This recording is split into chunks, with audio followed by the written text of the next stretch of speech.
Hi. Hi. Good morning, good morning. Good morning po mga kababayan. Ayan, hintayin lang ho natin yung 10:15 para sa opisyal na pagsisimula nitong ating programa sa telebisyon dahil live ho iyan, simulcast. For the meantime, kwentuhan muna tayo. Kumusta ho kayo? Justin Dizon po maghahatid po sa inyo ng balita at impormasyon ngayon pong araw ng Huwebes. At yan, gaya ng nabanggit ko, hintayin lang natin 10:15 magsisimula tayo officially dun sa ating programang CLTV 36 News Stream para kasabayan sa telebisyon. Napapanood tayo nationwide via Signal Channel 115. Kumusta po kayo? Kumusta yung ating mga followers? Pwede ho kayong mag-comment. Pwede ho kayong magpadala ng mensahe gaya na lamang ng mga kaibigan natin dyan sa Masantol, Pampanga na nag-send ng video. Si Christopher Roque at si Giselle si Jaco, Giselle, na nagpadala ng video para ikwento yung kanilang sitwasyon sa kanilang lugar at syempre ipagbigay alam sa ating mga kinaukulan kung ano ho yung kanilang kasalukuyang nararanasan at ano yung mga kanilang pangangailangan. So marami ho tayong balitang binabantayan. Sa bayan ho ng Minalin, nagdeklara na ng state of calamity. Okay, so ito, message pa natin si Mayor Philip Nagit, sikapin nating makausap at hingan ng detalye kung ano yung magiging susunod na hakbangin. Ayan. At sino pa? Ito, may mga balita rin tayo gaya na lamang itong pakiusap ni Governor Pineda na isailalim na nga sa state of calamity itong lalawigan ng Pampanga. Inaantay lang natin yung formal declaration and formal announcement kasi kagabi or kahapon na na-confirm nila na magkakaroon na ng convening yung sangguniang panlalawigan today. Oo. So yan po yung tinututukan ni Paulo G. Santos. Pero bago yan, meron, ayan. Sige, speaking of Paulo G. Santos, total, nakagap naman tayo or hinihintay pa natin yung official na pagsisimula ng ating programa. Ipapapanood ko muna sa inyo etong nagpasaya sa atin sa ating coverage itong kahapon. Oo. Wala pong iba, syempre itong si idol natin. Opo, mga kababayan, ang nag-iisa rin hindi po yan si Kuyang Paulo G, hindi yan si Kuyang Paulo G, pero panoorin muna natin ang kanyang video at talaga namang nakaka-enjoy. At nakakatuwa, kala nyo si Paulo G yan. Panoorin nyo yung report ni Kuyang Paulo G. Ito po siya.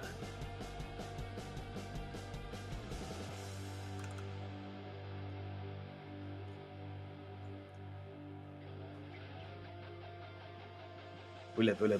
Ayan. Kayari naning maygit paruminggong alang tok ng auran, pansamantalayang sinlag ingaldo, ngeni akita mo kening ausandang sukla bandam, ing dakal basura.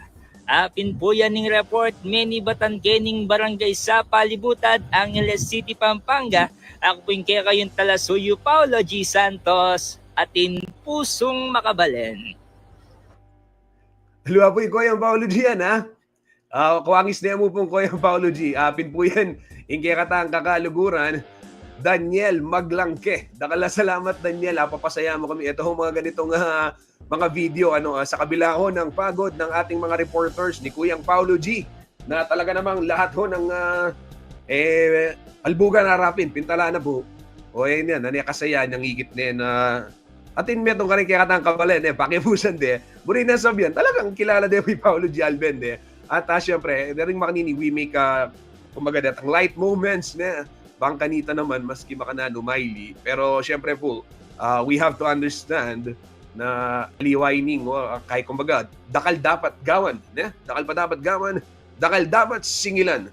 Marami hong dapat panagutin, We must demand accountability. Sabi nga kahapon sa So to Speak, sabi ni Binibining Sonia P. Soto, dun sa caption, stop romanticizing resiliency. We must demand accountability. Yan di ba? Pero ulit, panoorin muna natin itong update. Itong update ni Kuyang Daniel. At hindi po si Kuyang Paulo G yan, si Kuyang Daniel ho yan. Ito, ulitin natin. Dahil gaya nga ng nabanggit ko, talagang nakakasaya yan. Maraming salamat po sa coverage na yan sa Dam sa Ami. Nag-comment si Kuya Soy Vlogs. Maraming salamat po sa coverage nyo, yung dam sa amin ng Santa Rita, Lubao. Shout out po kay Sir Billy. Lusog as Kuya Soy Vlogs. Ayan. Yan, maraming salamat Kuya Soy. At maraming salamat siyempre. At eto, si Kuyang Paolo nag-comment. Opo, salamat din at naipagbigay alam sa amin itong information. Mamaya sikapin nating kausapin pa yung DPWH. Pero kaninang umaga, inabot na ni Ashley nag-contact na si Ashley dyan sa DPWH. Ang sabi nila, wala pa silang data regarding kung saan ano yung gagawin, no? At ano yung kung magkano. Hinihingi pa namin wala pang maibigay agad-agad . So request muna. Ito sabi ni Ashley para malinaw infra kayong mesira kayong okay, so ayan, wala pa daw pong information kasi kina-consolidate pa yung mga report regarding sa total damages nito pong anong tawag dito, itong mga nasirang infrastruktura dito ho sa atin sa Central Luzon. Mamaya makakausap natin ito. Nag-confirm na si Tokayo Justin Guevara ang mula ho sa Capas Tarlac.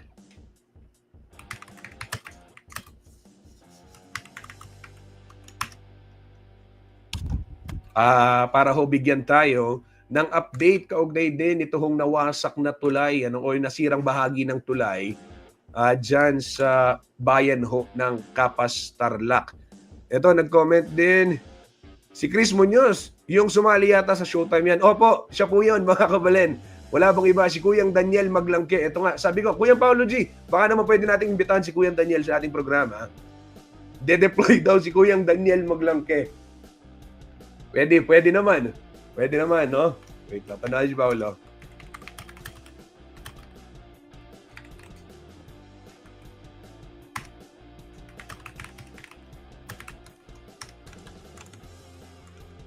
Yan, si Kuyang Daniel.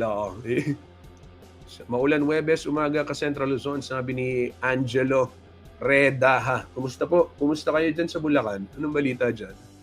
Pero meron tayong monitoring dyan sa Kalumpit, yung flooding situation din dyan. Angelo, taga saan ka sa Bulacan? Malolos. Dyan sa Malolos. Baha na sa Malolos. Oo. Sinisikap din nating makausap yung mga opisyalis po sa Malolos o dyan sa Bulacan partikular. At susubukan ni Ashley. Ayan. Salamat doon kay Ma'am Ashley Punsalan, sabi ni Kuya Soy Vlogs. Ayan. Makadudok Maya Pabak Idol. Idol Daniel. Ito mo, nakatutok si Idol Daniel. Baka pwede nating imbitahan dito sa ating programa. Yan, subukan natin. Yan, papadala ko kay Kuyang Paolo G. Pagkat meron. Ayan, para mapanood natin. Ito, play natin ito. Opo, siya po yung kabalen natin na sumali dun sa programa sa Showtime. At syempre, marami siyang followers. Nakakatuwa yung kanyang video . Ayan, sabi ni Sabanal. Oo, nag-comment si Jaime Sabanal. Wala ako. Matinding bakbakan nito, Sunday night AM. Oo, alam nyo to. Updated kayo dito. Yung naghamunan ng suntukan, hinamon ni Mayor Baste Duterte ng Davao, si PNP Chief Nicolas Torre ng suntukan. Pumalag naman, siyempre. Itong hepe ng ating kapulisan at sinabing maraming nangangailangan ngayon, baka pwede tayong gumawa ng isang boxing match for a cause. Diyan sa may Araneta Coliseum. At of course, we don't want to play sabong journalism, so to speak. Ayaw natin pagsabungin, pero sila mismo nagsasabong . Diba? So, parang, pero sabi ko ni General Torre, gamitin yung magiging, tawag dito, earnings dyan sa boxing match na yan. Ito, sige, bago tayo magsimula officially, 10:15 panoorin ulit natin itong update ni Kuyang Daniel. Ayan, ni dyan sa Soclaban Dam. Ito, panoorin ulit natin at nag-comment din, nanonood si Kuyang Felix Barrios, kung may kalad ka rin, may Piolo G. Wow. Totoo yan. Si Kuyang Piolo G, sabi ni Khaled Karen. Ito, si Kuyang Paolo nandito. Kuyang Paolo, yan. Good morning. Talagang pinangalandakan ni Kuya Felix na Piolo G. Alam Piolo mo na, G. totoo Kuya Justin, nakatutuwa na meron tayong mga follower na talaga namang nagbibigay din sa atin ng inspirasyon, no? At kinikilala yung ginagawa natin na paglusong sa baha, pagsapak dito sa coverage. Totoo, nakikita din natin yung ilan nating mga kapatid sa pamamahayag, yung ilan binabash, wala sa konteksto yung comment, no? At itong mga influencer tulad ni Kuya Daniel na sinisikap din niyang gumawa ng content at maipakita kung ano yung reflection nitong news gathering, na kanilang binibigay sa tao na ang trabaho natin talagang it's complicated pero kailangan mong lumabas at yung proseso ng news hindi para-para na lang kung sino yung gumagawa nito. Kaya napakabuti, salamat Kuyang Daniel sa ginagawa mo at oo, pwede ka nang i-deploy ni Kuya Justin. May kahalili na ako, Kuyang. yung kwentuhan nga sa labas, ako minsan talagang yung mga netizen Kuya Justin, may mga content creator na ang hamon hindi, kaya ko rin namang gumawa ng balita. Ngayon, meron ako sariling camera, gagawa ako ng content. Ganun lang kadali yun, pero sa totoo lang pagka nasa field ka na, kung paano mo tignan yung mga gatekeepers, humahawak ng impormasyon, yan maiging malaman pa nitong ating mga netizen, lalong-lalo na itong ating broadcast, digital na ngayon, Kuya Justin. Kaya napakabuti na meron tayong mga netizen, mga follower na ganyan, na ipinapakita yung ginagawa ng mga field reporter kaya natin, Kuya Justin. At maraming salamat siyempre kay Kuyang Daniel dahil shinare niya yung ating balita at sa kabila ng humor, ika nga, talagang nakapag-create din siya ng awareness kaugnay nitong sitwasyon na nararanasan ng ating mga kababayan. Kuya Paolo, wag ka muna nga alis. Formal ko lang nasisimulan na itong ating programa. At maya-maya, kakausapin ulit kita. So isang magandang umaga ho mga kababayan. Welcome dito sa ating programang CLTV 36 Newsstream.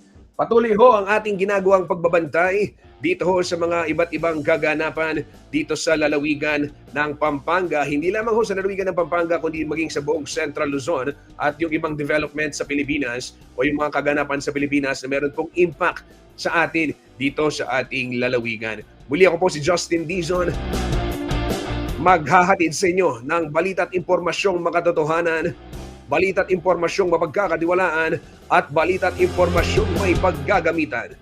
Ito po ang pangako ng CLTV 36 News and Current Affairs sa aming mahigit 1.8 million followers dito po sa Facebook, kung saan live po tayo napapanood ngayon. At syempre, live din tayo napapanood sa ating YouTube at CLTV 36 Official. Gayon din ho sa ating Signal Channel 115, Luzon, Visayas at Mindanao nationwide. Napapanood itong mga programa ng CLTV 36. At syempre, live din ito sa Air Cable Converge Channel 71 at maging sa Free TV Channel 36 dito po sa Kalakhang, Pampanga at sa ating 37 cable partners sa Central Luzon.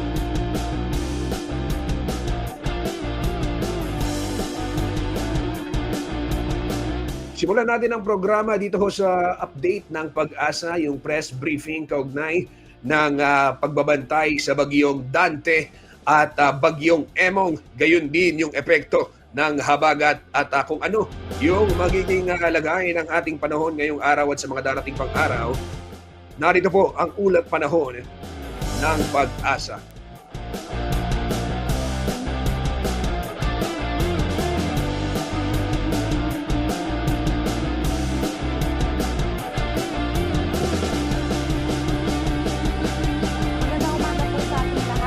Tayo dito sa binabantayan nating bagyong si Dante, Emong, pati na rin itong pinapalakas nitong southwest monsoon or habagat. So i-discuss po muna natin kung ano nakikita natin dito sa ating satellite imagery. So itong si Emong ay tuluyan na nag-intensify ito as severe tropical storm category. Ito'y huling namataan sa line 245 kilometers west ng Bacnotan, La Union. May taglay na lakas na hangin na 110 kilometers per hour at pagbugso na 135 kilometers per hour. Ito'y kumikilos southwestward sa bilis na 25 kilometers per hour. So meron din po tayong isa pa ring bagyo na si Dante at nananatili pa rin ito sa kategory na tropical storm. Ito'y huling namataan sa line 790 kilometers east-northeast ng Itbayat, Batanes. May taglay na lakas na hangin na 75 kilometers per hour at pagbugso na 90 kilometers per hour. Ito'y kumikilos north-northwestward sa bilis na 15 kilometers per hour. Meron din tayong binabatayang low pressure area dito sa labas ng ating Philippine Area of Responsibility. Ito'y huling namataan sa line 1,995 kilometers east ng Eastern Visayas. Kung makikita po natin, red po yung kanyang bilog. So mataas din yung chance neto na maging isang ganap na bagyo within the next 24 hours. Pero kung makikita po natin, malayo po ito sa ating bansa at inaasahan din natin walang direktang epekto sa anumang parte ng ating bansa. Sa ngayon din, meron din po tayong southwest monsoon na patuloy na ine-enhance nitong bagyong si Emong, pati na rin si Dante. So dahil dito sa bagyong si Emong, meron na tayong tropical cyclone wind signal number 3 dito sa northern portion ng Pangasinan, pati na rin sa western portion ng La Union. Signal number 2 naman sa Ilocos Norte, Ilocos Sur, nalalabing bahagi ng La Union, western portion ng Apayao, Kalinga, Mountain Province, Ifugao, Abra, Benguet, central portion ng Pangasinan, western portion ng Nueva Vizcaya. Signal number 1 naman dito sa may Batanes, Cagayan kasama na ang Babuyan Islands, western at central portions ng Isabela, rest of Nueva Vizcaya, Quirino, rest of Apayao, at rest of Pangasinan. Signal number 1 pa rin dito sa may northern at central portions ng Zambales, Tarlac, northern at central portion ng Nueva Ecija. So i-explain po natin yung magiging track nitong si Bagyong Emong. Kung makikita po natin, meron po tayong letter T po dito. Ito po yung legend na bilang typhoon. So may possibility po na itong si Bagyong Emong ay bago po maglandfall ay magiging isang typhoon category po ito bago po ito maglandfall sa Ilocos region. At by 24-hour forecast po natin, 2 a.m. July 25, inaasahan natin na sa vicinity na to ng Burgos, Ilocos Sur. So pag meron po tayong tropical cyclone na typhoon category, ang pinakamataas po nating tinataas na tropical cyclone wind signal ay number 4. So inaasahan natin, may possibility tayo na magtaas tayo ng tropical cyclone wind signal number 4 dito sa may Ilocos Norte, Ilocos Sur, Abra, or Apayao. So tandaan po natin, pag nagkakaroon po tayo ng typhoon category, nagkakaroon na po ng mata itong bagyo po natin. Pero wag po nating hintayin na dito po sa atin maglandfall dahil ang pinakadelikadong parte po ng bagyo ay yung eye wall po natin. So, iba yung pag-iingat po para sa ating mga kababayan. Dulot po ng lakas din ng hangin na dala netong si Emong. Mamaya po i-discuss ko po yung ulan na dala naman netong ni Emong. By the 48-hour forecast po natin, 2 a.m. July 26, 2025, ito ay tropical depression category na lamang at ito yung huling sa layong 325 kilometers northeast ng Itbayat, Batanes. By the 60-hour forecast po natin, 2 p.m. ng July 26, nasa labas na ito ng ating Philippine Area of Responsibility at nasa layong 660 kilometers northeast ng Itbayat, Batanes. So ano po ba yung magiging ulan natin dulot nitong enhanced southwest monsoon, pati na rin ito si Bagyong Emong. Kung makikita natin, meron tayong mga pula or above 200 millimeters of rain para ngayong araw dito sa may Ilocos Sur, La Union, Benguet, Pangasinan, Zambales, Bataan at Occidental Mindoro. Dito po sa Ilocos region, na magdudulot po nito ay si Bagyong Emong at dito naman po sa Central Luzon, Zambales, Bataan, pati na rin sa Occidental Mindoro, dulot po ito ng enhanced southwest monsoon. Kung makikita din natin yung Metro Manila ay under siya ng 100 to 200 millimeters of rain. So inaasahan pa rin po natin, pati yung mga karatig lugar, makakaranas pa rin po tayo ng mga malalakasan, mga pag-ulan. 50 to 100 millimeters rain naman po dito sa mga color yellow po natin. Para bukas, kung makikita po natin, ito po yung possible pong landfall po netong ni Bagyong Emong, kaya makikita natin nagpula po dito sa may Ilocos Norte at Apayao. Above 200 millimeters of rain po ang ating inaasahan. Pero kung makikita din natin dahil sa patuloy na pag-enhance neto ni Dante at ni Emong ng southwest monsoon, patuloy ang above 200 millimeters of rain dito sa may Zambales, Bataan at Occidental Mindoro. Kung makikita din natin sa Metro Manila, possible na bumaba na rin yung mga ulan natin at possible ang 50 to 100 millimeters of rain. Pero iba yung pag-iingat pa rin po sa ating mga kababayan dahil nakailang araw na rin po tayong sunod-sunod na mga pag-ulan, so saturated na po ang ating mga kalupaan, kaya asahan po natin, madali na rin po tayo magbaha at may mga pagguho na rin ng lupa. Saturday, ito po nakikita natin na bawas-bawasan na po yung may mga significant amount of rainfall. Dito, 100 to 200 millimeters rain na lamang dito sa may Zambales, Bataan at Occidental Mindoro. Dulot na lamang ito ng southwest monsoon. Para naman dito kay Dante, yung forecast track po natin, kung makikita po natin, malayo naman po ito sa kalupaan natin at palabas naman na din po ng ating Philippine Area of Responsibility. Wala rin itong direktang epekto sa anumang parte ng ating bansa, kaya wala rin tayong nakataas na anumang tropical cyclone wind signal sa anumang parte ng ating bansa. Pero inaasahan po natin dahil po dito po si Dante at meron po tayong Emong dito sa may western section ng Northern Luzon, nagkakaroon po tayo ng Fujiwara effect or yung looping po netong dalawang bagyo, kaya nagkaroon po tayo ng track netong si Emong na southward at yung pa nga po, possible po maglandfall pa rin po siya. Pero dahil po dito kay Dante, patuloy na rin naman po siyang palayo ng ating bansa, kaya hihina na rin po sa mga susunod na araw yung southwest monsoon natin. So ano po ba yung naasahan nating hangin? Dulot po netong si Bagyong Emong, pati na rin na si Dante at ng southwest monsoon. Naasahan po natin may mga strong to gale 4 gusts po tayo sa ilang bahagi ng Central Luzon, pati na rin sa Metro Manila, mga karatig lugar po natin, Bicol Region, Visayas at ilang bahagi po ng Mindanao sa mga susunod na araw po natin. Storm surge warning po, naglabas tayo kaninang 2 a.m. at inaasahan pa rin po natin yung 1 to 2 meters po na daluyong dito sa may Batanes, Cagayan, Ilocos Norte, Ilocos Sur, La Union, Pangasinan at Zambales. Kung makikita po natin, yellow pa lamang po ito, pero inaasahan po natin sa mga susunod na araw or mamaya po, possible po tayo magtaas na rin po nitong ating possible na low, possible po yung 1.5 to 3 dahil po sa paglapit na rin ito ni Emong dito po sa atin sa ating kalupaan, lalo na po dito sa may Ilocos Region at parte nitong Pangasinan. So iba yung pag-iingat po para sa ating mga kababayan na lalo na po sa mga nakatira sa coastal areas. Ngayon, nagdagdag na rin po tayo ng gale warning dulot po na itong bagyong si Emong. So, asahan po natin ang rough to very rough conditions dito sa may Pangasinan, La Union, Ilocos Sur, Zambales, Bataan at Lubang Island. So, pinag-iingat po natin mga kababayan po natin, lalo na po yung may mga sasakyan maliit pandagat na delikado po pumalaot dito sa nasabi po nating seaboards. Yan po muna yung update natin dito sa bagyong si Dante, Emong, pati na rin sa habagat. Susunod po nating update ay mamayang 11 a.m. Yan po muna latest dito sa Pag-asa Weather Forecasting Center. Shenel Dominguez po, magandang umaga.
Yan ho mga kabalen ang latest weather press briefing, weather forecast mula po sa DOST Pag-asa at yung track o yung patuloy na galaw nito hong mga bagyo na binabantayan natin. We're talking about Dante and Emong, mga kabalen.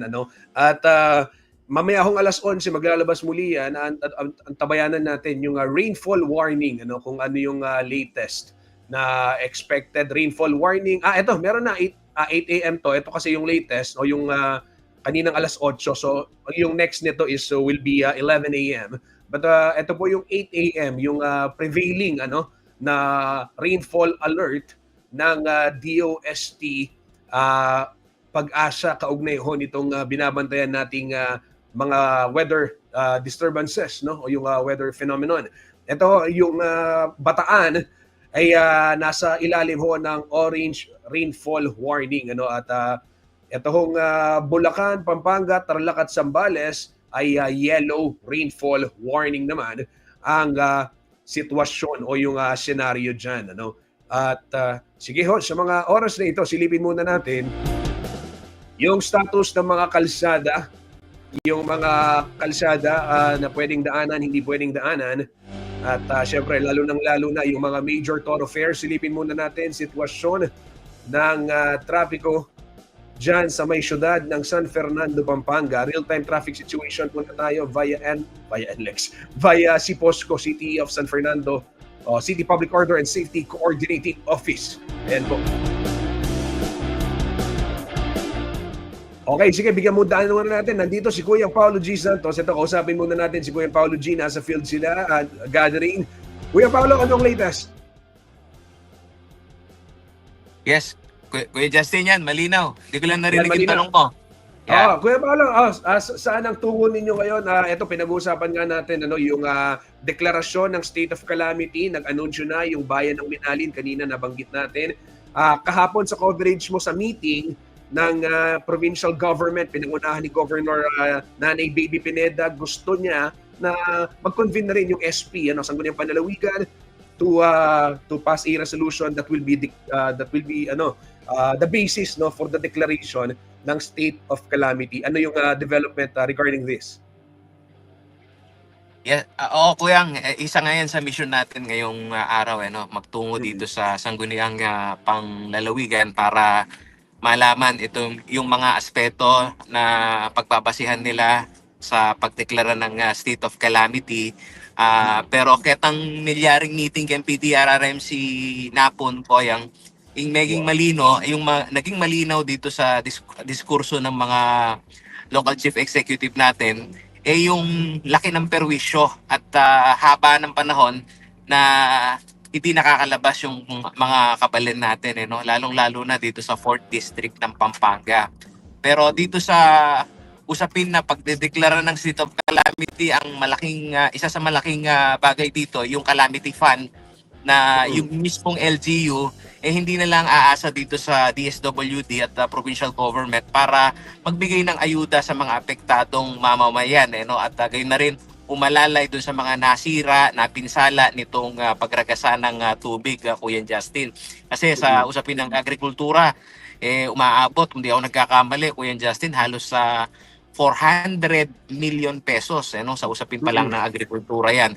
At isa rin sa gusto nating subaybayan nito, habang hindi pa nagko-convene yung session, Kuya Justin, pupunta kami ni Parin Johnny dito sa mga market na dito sa 4th District, lalo na yan, binanggit mo, Binalin, nagdeklara na ng state of calamity. So yung price freeze sa mga public market, yan ang gusto nating makita kung yan totoong naipatutupad dahil ilan dito sa ating mga kababayan na lumulusong sa baha para makapamalengke, makabili ng pagkain, Kuya Justin, ang reklamo nila, napakataas ng mga bilihin. So, yan ang gusto nating maigarantiya sa publiko kung totoong may price freeze dyan. At isa rin sa malaking balita din ngayon, Kuya Justin, yung usapin nitong aking Kapampangan sa Lasa Labat Larening flood control project. Lalo na, Kuya Justin, yung pag-agos ng tubig, yung downfall, kung minsan daw yung rehabilitation, yung elevation ng MacArthur Highway nagiging sanhi din ng mabagal na pag-agos ng tubig patungo na hanggang dyan sa 3rd River at main river system ng Pampanga gaya nitong Pampanga River. At dun sa diskurso ng PDRRMC kahapon, Kuya Justin, isa sa highlight din yung panawagan ni Governor Liliananay Pineda sa national government na kung maaari hindi bitin yung mga national project, lalong-lalo na kung pinag-uusapan yung flood control. Kasi ang nangyayari, nag-uumpisa ka pa lang dito, yung maintenance na ng nasirang infrastruktura ang ina-accommodate ng mga district engineer natin. Lalong-lalo na yung assessment dito sa tama ng Habagat, Kuya Justin, napakalaki ngayon. Halos dito sa mga initial na impormasyon nating nakikita, milyon-milyon yung mga nasirang infrastruktura. At dun sa pag-rehabilitate din ng mga creek, Ultimo Creek ngayon, kailangan ma-determine ng DPWH kung paano mapopondohan ito, kung sakali anong may tutulong ng provincial government. Kasi tulad ng nangyari dito sa Florida Blanca, Pampanga, lahat sila nabulaga. Bakit makanita na mo kasi kaning danuma ng nanay at mika flash flood, nanay.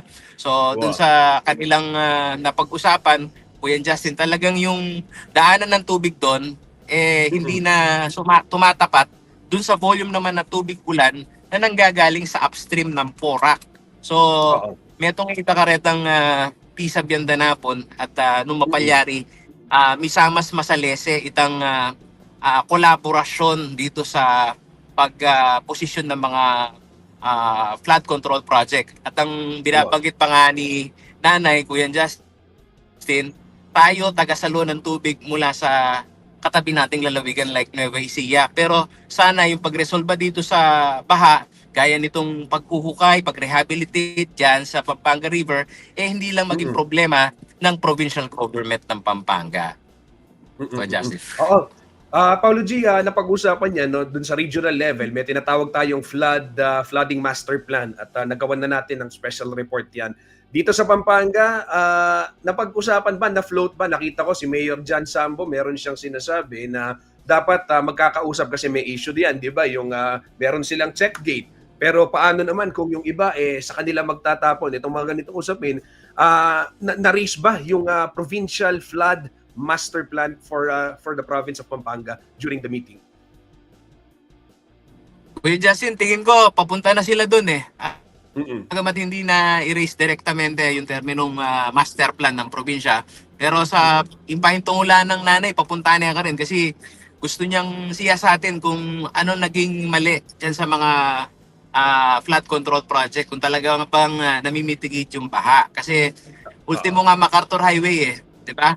Nag-upgrade daw sila ng kalsada pero huli yung canal system palpak naman gaya dito sa Santo Tomas kami personal naming nakita ni Parin Johnny yan, merong portion na mataas at mababa at yung canal, Kuya Justin, base dito sa assessment ng municipal engineer ng Santo Tomas, ang binabanggit yung daanan ng tubig ng MacArthur Highway sa Santo Tomas diretso sa komunidad, hindi man doon sa river system. Kaya ang nangyayari konting ulan sa Puaneng Danum naning San Fernando, miras kening community naning Santo Tomas na ang effort ng LGU sila lang yung may pumping station para at least mabilis na bumaba yung tubig, mabilis siyang kumatinda manya yung problema na yung gastos yung gastos namin, sabi ng Santo Tomas LGU, pinoproblema namin yung hindi maayos na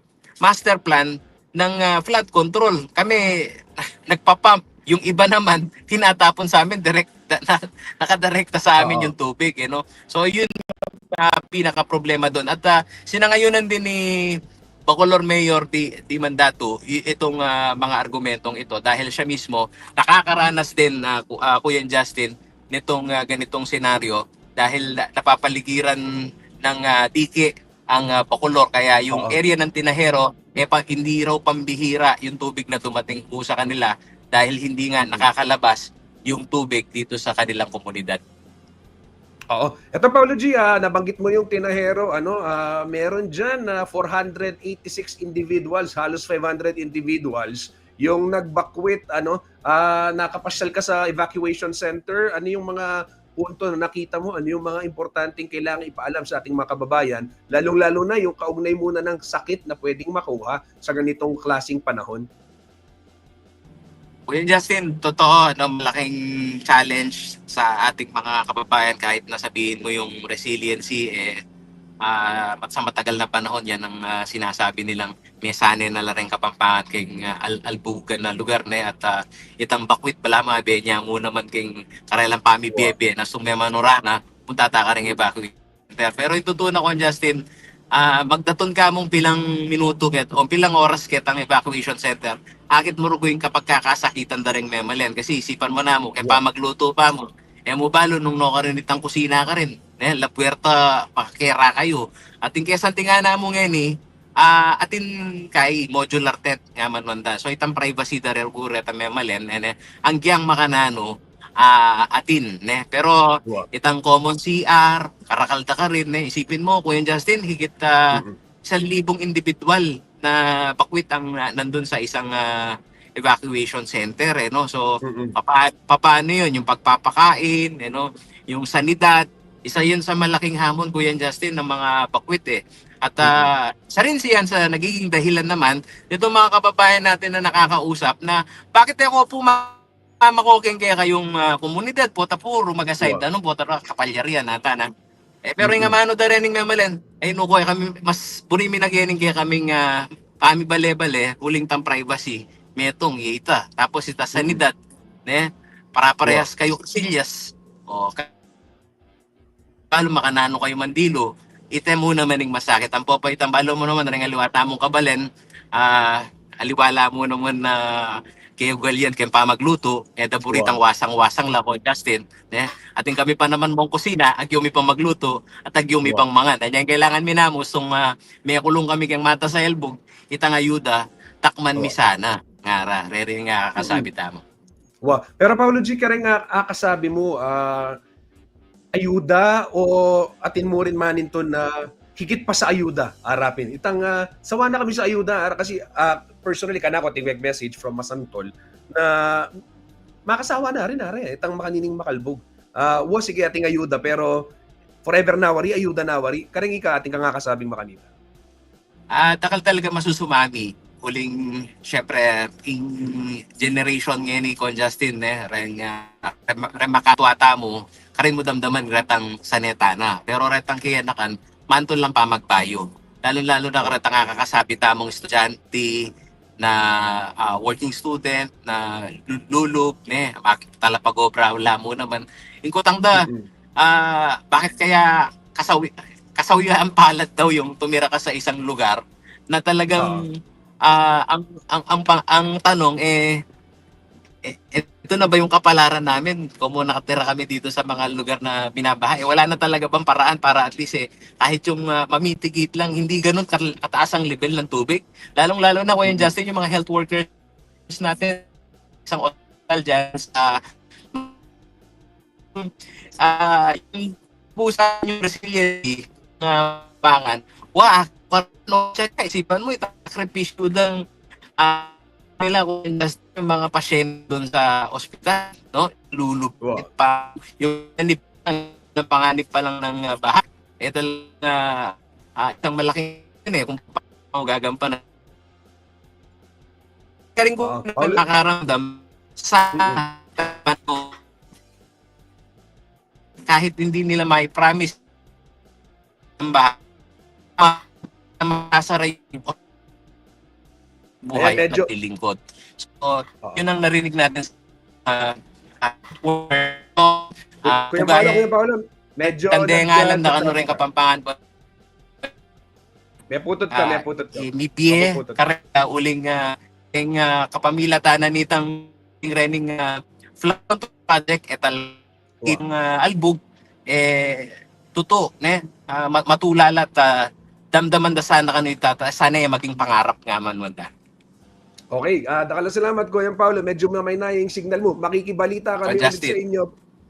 Paolo G, medyo umihina lang yung signal ninyo. Makikibalita kami ulit sa inyo mamaya pagdating ninyo sa palengke at syempre yung binabantayan nating deklarasyon ng state of calamity. Mag-ingat kayo sa field. Ingat kayo ni Parin Johnny.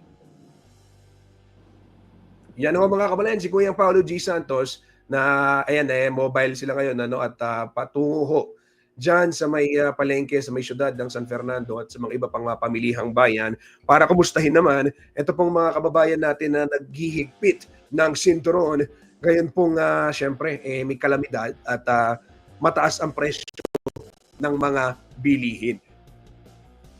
Ito, pwede ba akong magpatalastas o tuloy-tuloy tayo? Sige, tuloy-tuloy tayo. Huwag na tayo, mamaya na tayo magpatalastas. Sige, tuloy-tuloy ho tayo sa ating mga balita, mga kabalen. Ito ho sa ibang mga balita at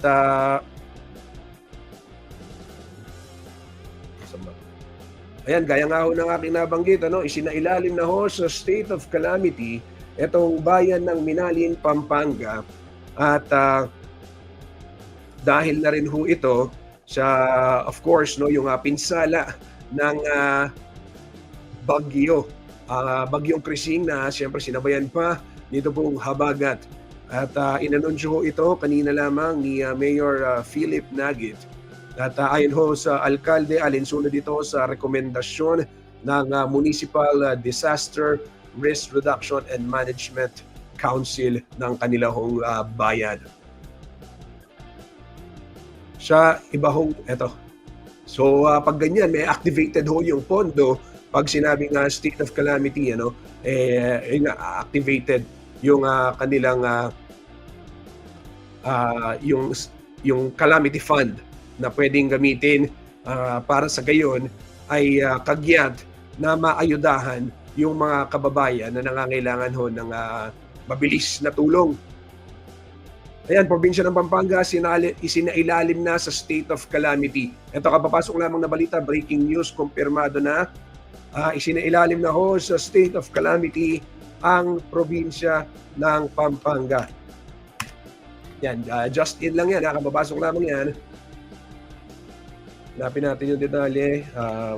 Waiting lang tayo sa details.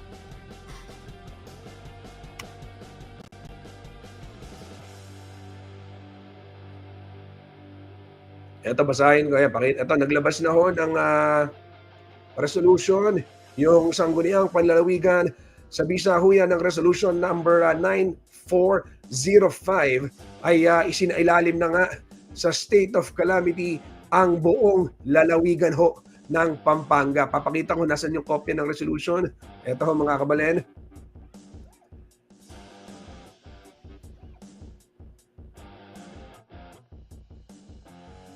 Ito ho yung resolution number 9405 as a resolution declaring a state of calamity in the entire province of Pampanga due to the adverse effects of tropical cyclone Bising, Krising, Dante, Emong, and the enhanced southwest monsoon o habagat to enable immediate, coordinated, and effective response measures for affected communities. At yan po ay pirmado ng miyembro ng Sangguniang Panlalawigan ni pinangunahan po ni board member at acting vice governor, temporary presiding officer Olga Frances Dizon, at dahil on leave ho si vice governor Dennis Delta Pineda.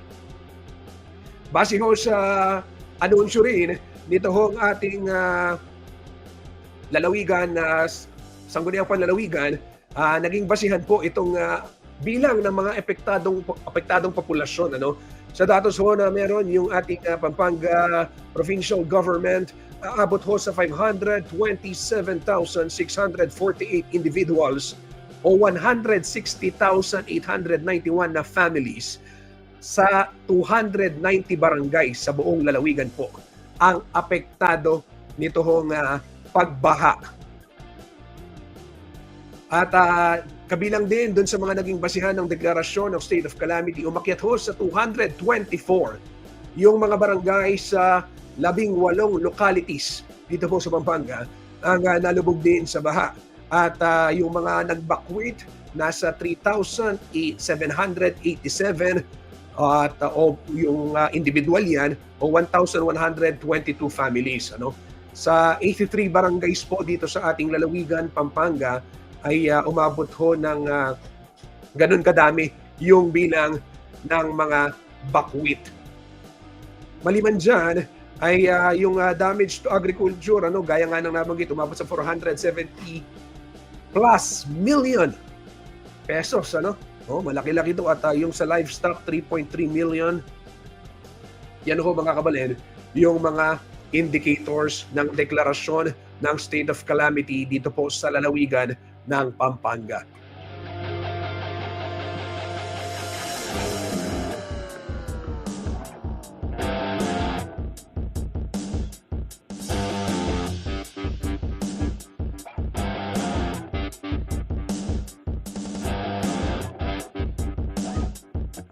Ito ho sa iba namang mga balita kasabay ho ng malakas na pag-ulan at pagtaas ng level ng tubig sa mga ilog na dulot po ng habagat at ng mga bagyo ay tuluyan na rin pong nawasak itong isang bahagi ng Santa Rita Dam sa Lubao, Pampanga. Dito pong Miyerkules, July 23. Ulitin lang natin kasi may mga kababayan tayong na-confuse. Medyo nalito. Akala nila sa bayan ng Santa Rita.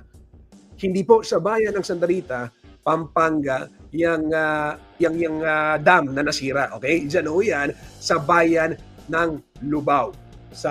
Yung Santa Rita Dam, yung sa bayan ng Lubao, Pampanga portion. So ayon ho sa DPWH, ang pagkasira ay bunsod ng malakas na current o agos ng tubig mula po sa mga matataas na parte ng probinsya. Paliwanag ho ni Engineer Rodney Magtoto, ang hepe ng maintenance section ng Department of Public Works and Highways Pampanga District 2, wala umanong slope protection ang nasirang portion ng dam, dahilan upang makain ng tubig ang bahagi ng daan sa gilid nito. Pinangangbahan naman ng ilang residente ang tuluyang pagkabutas ng dam dahil sa maraming barangay umano ang maaaring maapektuhan ng mas mataas pang pagbaha. Bilang pansamantalang solusyon, patuloy pong paglalagay ng sandbags sa nasirang portion upang mapigilan ang malakas na hampas ng tubig. Samantala, maghahain po ng request para sa quick release ng pondo ang DPWH para po sa agarang repair ng dam. Sa ngayon, gusto nating malaman, dahil sabi ng DPWH, maghahain sila ng quick release ng pondo. Nakiusap na ho tayo sa kanila na bigyan tayo din ng kopya kung magkano ba yung allotted budget for that project. Diba? Kasi humihingi na ng bagong pondo so mahalaga malaman din magkano ba talaga yung pondo for that.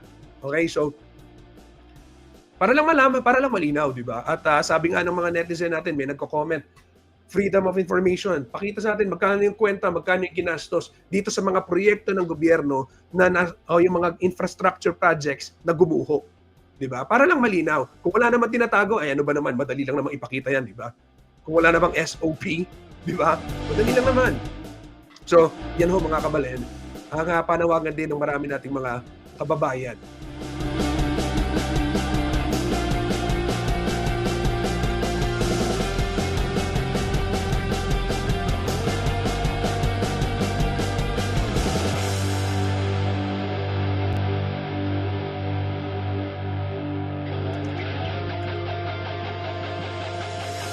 Kaugnay ko ng balitang yan, ito, meron akong ibabahaging video sa inyo.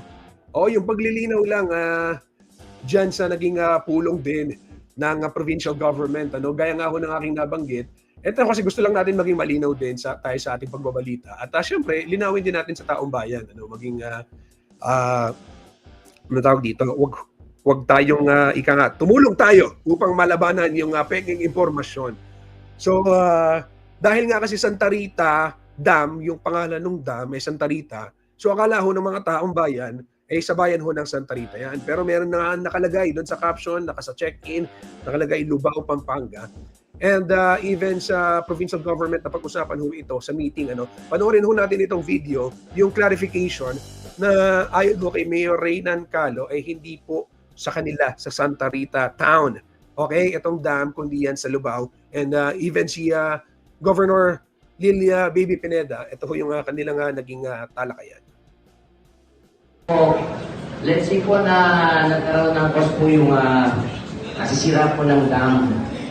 Tinatanong lang po ng bayan ko kung saan dadaan po yung tubig doon para po maging ang layo po doon, Mayor. Ang layo ng Lubao, Santa Rita Lubao sa Santa Rita Bayan. Walang connection yung tubig doon. Siguro, ang mga nagtatanong ngayon, nagkamali, i-correct mo, Jigs. Kasi Santa Rita po. Jigs, baka may ganong wrong information siya, i-correct mo. Santa Rita Lubao, hindi Dalawa sa Santa Rita Dam po nakalagay yan. Yung unang umaga po yan. Santa Rita Pero Dam. ikaw, Mayor, wala kang damage. As of now po, ma'am, mga konti lang po mga affected families po, ma'am. Hindi. Jigs, walang damage ang Santa Rita. Walang nasirang slope protection mo, wala. Maganda sa Santa Rita. Pakilaw. So, bawiin mo yung sinabi niyo na Santa Rita yung nasira. Santa Rita, Lubao, ha? Kayo okay ka na doon? Wala kang problema, ha? Wala po na. Okay, sige. O, Lubao, ano?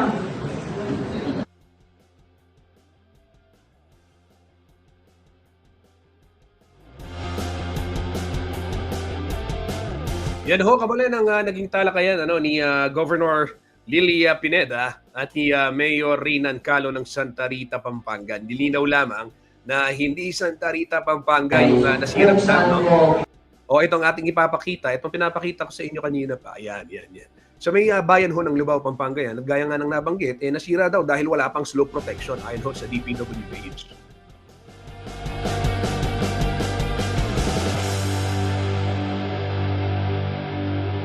Ito naman mga kabalen.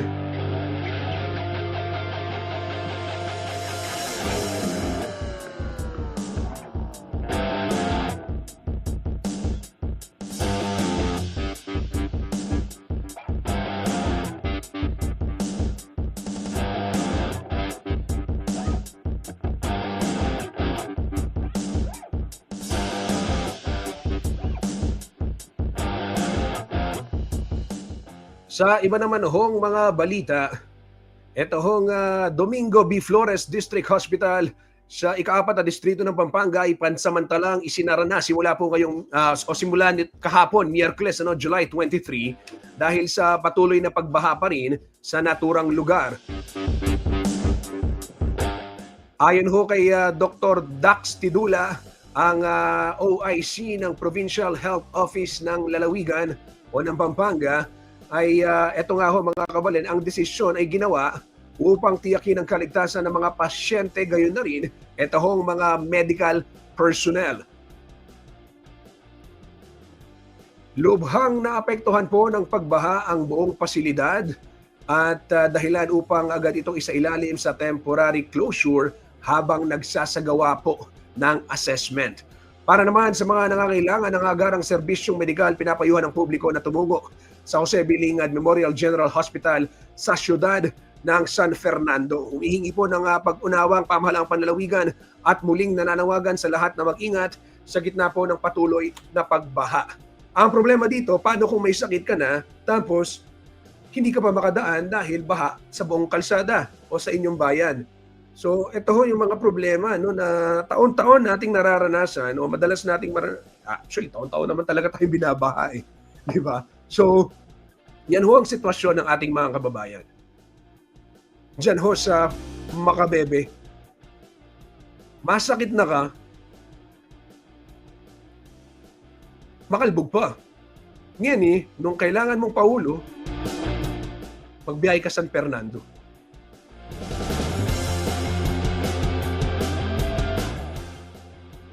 Masakit po talaga. Pero dapat ali. Dapat ali. Nag-comment si Rose Guillermo, grabe naman pinsala ng ulan. Tapos sabi ni Faye, mimingat tamungan po kabalen. Yan, nag-react din si She Rivera. True, sabi niya, dito sa ating pinapalabas. So ayan ho mga kabalen, isinara itong Domingo B. Flores District Hospital dyan sa Makabebe. Ito sa ibang balita naman, medical story pa rin, magiging extension facility po ng JBL, itong OFW Hospital. Ito po kinumpirma ni Dr. Montserrat Chichoco, ang medical chief ng JBL Memorial General Hospital. Ito po ay upang tugunan ang lumalala o yung tumataas na bilang ng mga pasyente na nahahawaan nito pong dengue at leptospirosis. So ayon ho kay Dr. Chichoco, bahagi ito ng contingency plan ng ospital sa harap ng patuloy na pagtaas ng mga kaso ng naturang sakit sa Central Luzon. Bunsod nga ho nitong sunod-sunod na pag-ulan na nagpabaha sa maraming bayan sa ating rehiyon. Ayon ho sa pinuno ng pagamutan, may koordinasyon na ang JBL sa OFW Hospital at inaasahang mas mapapabilis nito ang serbisyo sa mga pasyente at mas maihahanda yung sistema sakaling tumaas pa yung bilang nitong mga kaso ng dengue at leptospirosis sa mga darating pang linggo.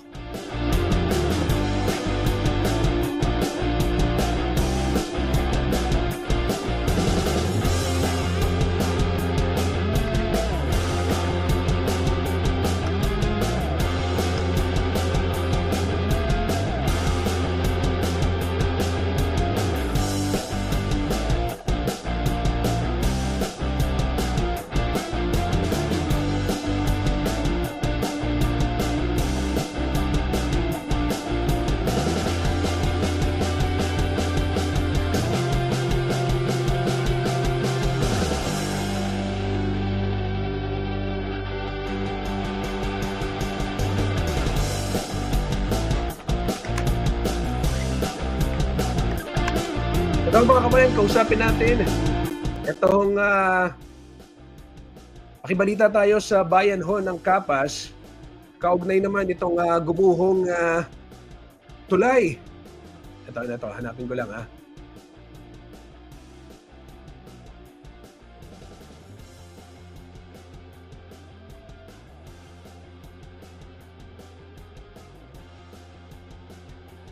Sa bayan ho ng Kapas, Tarlac, isang portion ho ng tulay ang sinira rin ng rumaragasang tubig dito po sa anong area to? Parang ito. Barangay Santa Lucia, yung Santa Lucia Bangot Bridge diyan po sa Kapas. Ito pakita natin. Ayan. Tawagan natin yung mga kaibigan natin dyan sa bayan ng Kapas. Ayan, si Justin Guevara, ang admin po ng kanilang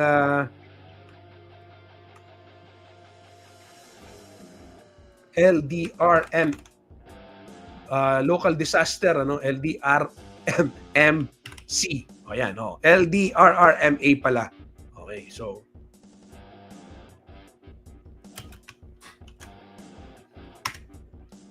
ito lang, tawagan ko lang siya. Wait lang.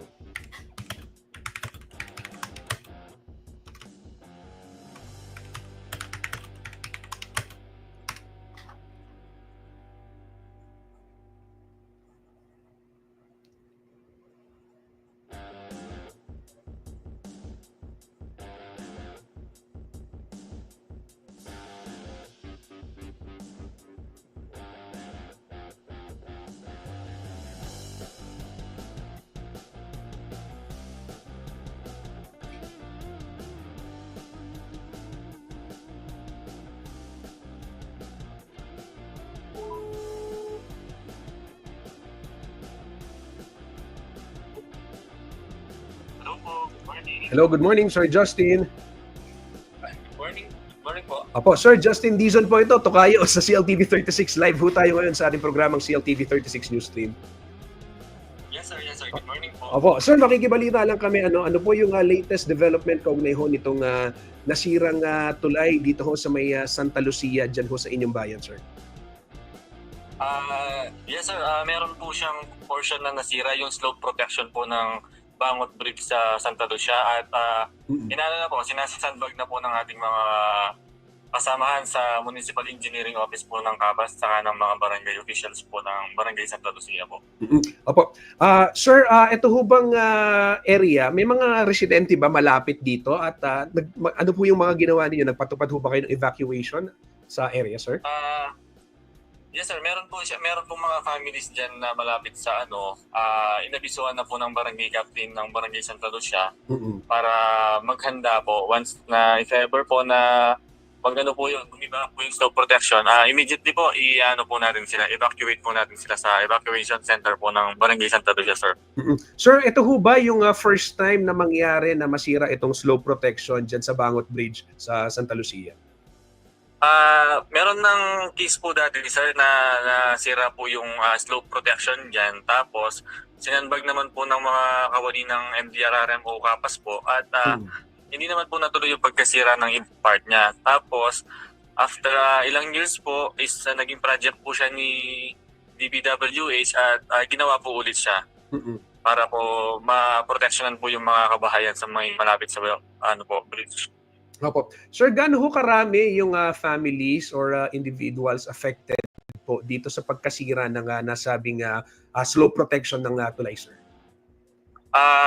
As of now po, ina-assess pa po ng mga barangay officials saka ng MSWD kung ilan po yung magiging magiging mga families po sa malapit sa at iniintay po namin yung report nila para po maisama po namin sa situation report ng MDRRMO po. Opo. Pero sir, sa buong bayan po ng Kapas, ano ho yung sitwasyon ngayon? Kumusta ho yung ating mga kabalen, mga kababayan diyan po sa bayan? Sir, yung mga as of this time po, meron po tayong mga bahang area which is yung sa Barangay Santa Juliana po at yung mga families po doon is naka-evacuate na sa evacuation center. And then meron po sa may Barangay Santo Domingo 2nd po na din po siya, may flooded area sa may tabi po ng creek which is naka-evacuate din po sila sa evacuation center po ng Kapas. And then meron din po tayong mga isolated families po sa Barangay Tunel, sa Sitio Manabayukan, sa Barangay Maruglu at saka sa Barangay Bueno po. Opo.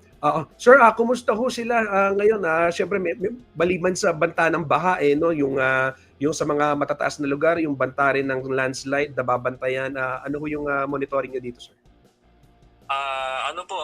Pinupuntahan po ng mga kasama natin sa MDRRMO, minomonitor po nila yung mga sa matataas na area po at inabisuhan na po namin yung mga barangay captain po na maging alert po sila na minomonitor time to time po, tinatawagan po namin sila regarding po sa update para masiguro po namin na wala pong mangyayaring untoward incident o masaktan po na mga kababayan po natin dito sa Kapas. Sir, pagdating ho sa supply naman ng relief packs, relief goods, kumusta ho yung status ng mga supply dyan? Sapat ho ba para sa ating mga kababayan? Yes sir, sapat na po. Nagpahanda naman po ang ating municipal mayor na si Mayor Rosler Boots Rodriguez po. Nagpa-emergency purchase din po siya, nagpadagdag siya ng mga relief goods po natin at meron din pong mga tulong na naibigay po ang DSWD at ang BCDA po para pandagdag po sa ating mga binibigay sa ating mga kababayan. Sir, panghuli na lang, lahat naman ng kalsada ngayon sa Kapas wala namang pwede namang daanan or at least yung mga major thoroughfares natin. Tama po ba? Yes sir, all roads and bridges are passable po ngayon po. So, wala pong nagiging problema sa mga daanan po natin, sir. So itong sa may Santa Lucia sa Bangot Bridge lang, yung na-monitor pa lang natin na nasira pong istruktura, the rest wala naman po, no? Awa ng Diyos, sir. Opo.